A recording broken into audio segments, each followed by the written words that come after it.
एक बार की बात है, एक गांव में हरिया नाम का आदमी रहता था। वो बहुत ही ईमानदार था और दिन रात खेतों में काम करता था। लेकिन एक बार बाढ़ आ जाने से उसकी सारी फसल बर्बाद हो जाती है। अरे हरिया, क्या हुआ? ऐसे क्यों बैठे हो? क्या हुआ? अरे भाई क्या बताऊं, तुम तो जानत ही हो, बारिश होने से गांव में सभी को कितना नुकसान हुआ है। और मेरा खेत तो वैसे भी उधार पे चल रहा था। हाँ भाई, पर अब क्या करोगे? हाँ भाई, क्या करें, कुछ तो सोचना ही पड़ेगा। जैसे तैसे ये आज के लिए कुछ खाने को लाया हूँ। हाँ भाई, चलो अब मैं चलता हूँ। उनकी ये सब बातें एक चुड़ैल सुन लेती है और जब हरिया अकेले घर जाने लगता है तो उसके पीछे जाती है। हरिया रुको। अरे मर गया रे, चुड़ैल जी। मुझे बहुत भूख लगी है और कई दिनों से मैंने कुछ नहीं खाया, मैं तुम्हें खा लूं? चुड़ैल जी, मैं आपको मना नहीं करता, लेकिन मेरे घर में मेरी माँ है, जिनकी देखभाल के लिए मेरे अलावा और कोई नहीं है।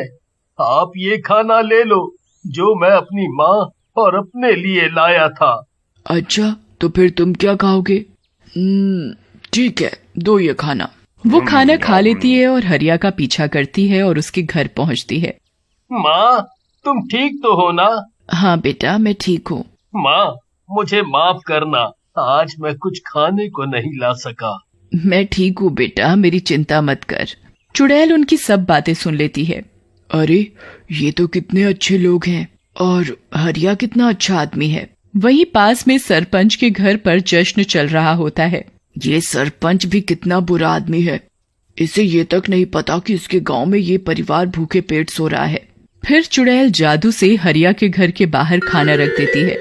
हरिया, हरिया। चुड़ैल दरवाजे के बाहर खाना रखकर आवाज लगाकर छुप जाती है। हरिया बाहर आता है। कौन है? अरे, ये खाना कौन रख गया? लगता है सरपंच जी ने रखवाया है हमारे लिए। अच्छा है, माँ को खिलाकर दवाई दे पाऊंगा अब। हरिया खुश हो जाता है और घर में चला जाता है और दोनों पेट भर कर खाना खा लेते हैं।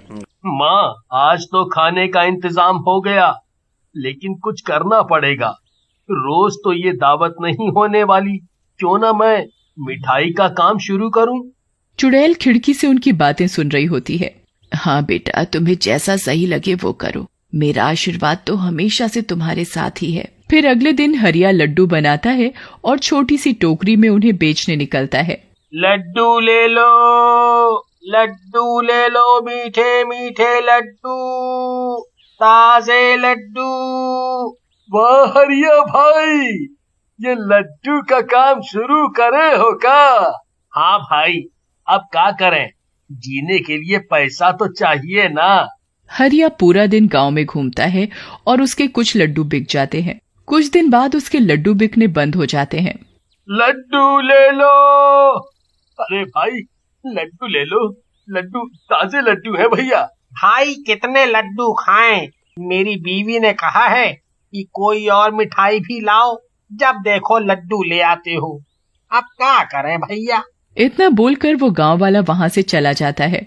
चुड़ैल हमेशा हरिया के साथ अदृश्य रूप में साई की तरह रहती है।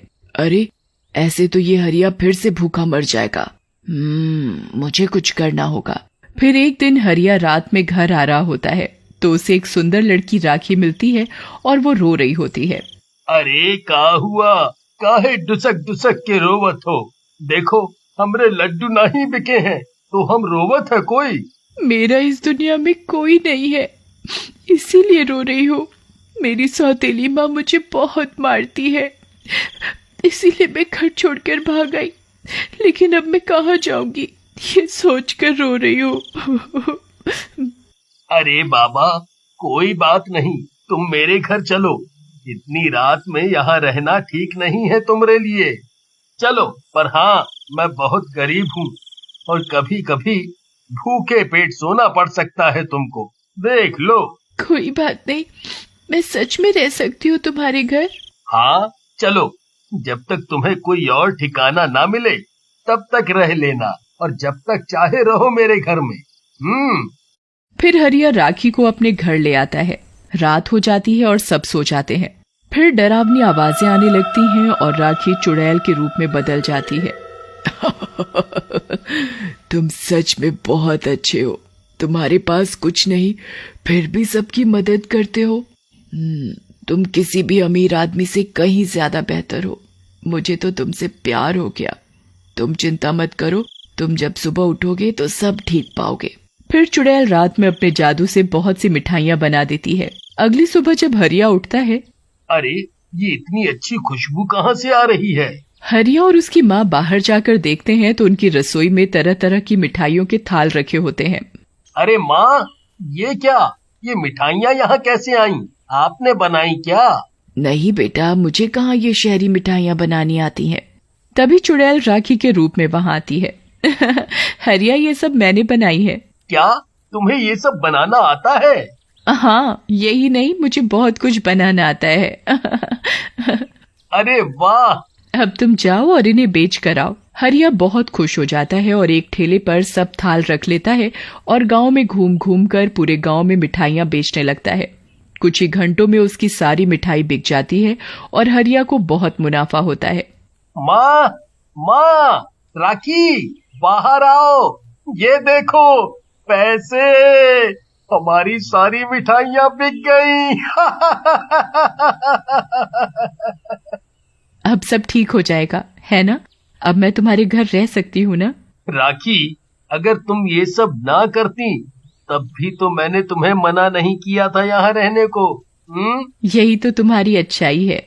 अच्छे कर्मों का फल हमेशा अच्छा ही होता है। फिर इसी तरह रोज रात में जब हरिया और सविता सो जाते तो चुड़ैल अपने रूप में आती और जादू से मिठाइयाँ बना देती। फिर धीरे धीरे हरिया अपने घर के बाहर ही दुकान खोल लेता है। एक दिन, राखी, मैं सोच रहा था कि हम रोज कुछ खाना बनाकर गांव में बांटें। बाढ़ आने से मेरी तरह कई घर हैं जिन्हें रोटी तक नहीं मिल पा रही है। 2 खाना बनाने वाले और रख लेते हैं। हाँ, ये तुमने बहुत अच्छा सोचा। फिर हरिया पूरे गांव में खाने की सुविधा शुरू कर देता है, जिससे सारा गांव हरिया को प्यार करने लगता है। लेकिन सरपंच को शक होता है। आजकल सब गांव वाले मुझे छोड़कर इसी हरिया के गुणगान करते हैं, लेकिन ये किसान था, इसे मिठाइयाँ कब से बनानी आ गईं? पता करना पड़ेगा। अगले दिन सरपंच अपने 2 आदमियों को हरिया के घर पर नजर रखने को बोलता है और जब रात में राखी चुड़ैल रूप में आती है तो उसके आदमी उसे देख लेते हैं और सरपंच को जाकर बताते हैं। अरे बाप रे, चुड़ैल! ओह, तो ये चुड़ैल हरिया की मदद कर रही है। सरपंच अगले दिन एक तांत्रिक को लेकर हरिया के घर जाता है। चुड़ैल, बाहर निकल! शोर सुनकर सब गांव वाले भी जमा हो जाते हैं। अरे सरपंच जी, क्या हुआ? हरिया, ज्यादा अच्छा बनने का नाटक खत्म कर। ये लड़की चुड़ैल है और तू इसी की वजह से पैसे वाला हुआ है। चुड़ैल, अब तेरा खेल खत्म। चुड़ैल को गुस्सा आ जाता है और वो अपने असली रूप में आ जाती है, जिसे देखकर सब गांव वालों की आंखें फटी की फटी रह जाती हैं। अरे राखी, ये क्या? तुम चुड़ैल हो? हाँ, मैं वही चुड़ैल हूँ जिसे तुमने पहली बार अपना खाना खिलाया था। तुम्हारी अच्छाई देखकर मुझे तुमसे प्यार हो गया और मैंने तभी सोच लिया था कि मैं हमेशा तुम्हारे साथ ही रहूंगी और तुम्हारी मदद करूंगी।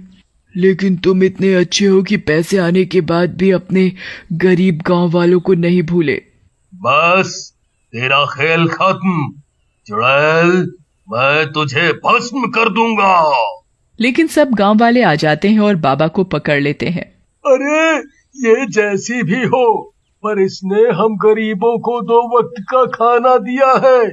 ये चुड़ैल है, लेकिन राक्षस तो ये सरपंच है बाबा। हाँ, सही कहा भाई। ये सरपंच तो अपने में ही खुश था। इसने कभी हम गांव वालों को नहीं पूछा। हम इस चुड़ैल राखी को और हरिया को किसी को छूने नहीं देंगे। हाँ, सब तांत्रिक और सरपंच को पकड़ लेते हैं। हाँ, सही कहा भाई। ये सरपंच तो अपने में ही खुश था। इसने कभी हम गरीब गांव वालों को नहीं पूछा। हम इस चुड़ैल राखी को और हरिया को किसी को छूने भी नहीं देंगे। अरे मुझे छोड़ दो, मुझे सच का पता नहीं था। हरिया, तुम इस चुड़ैल से शादी कर लो, जिससे इसे चुड़ैल की योनि से मुक्ति मिल जाएगी। फिर सरपंच को भी अपनी गलती का एहसास होता है और सब मिलकर हरिया और राखी की शादी करा देते हैं।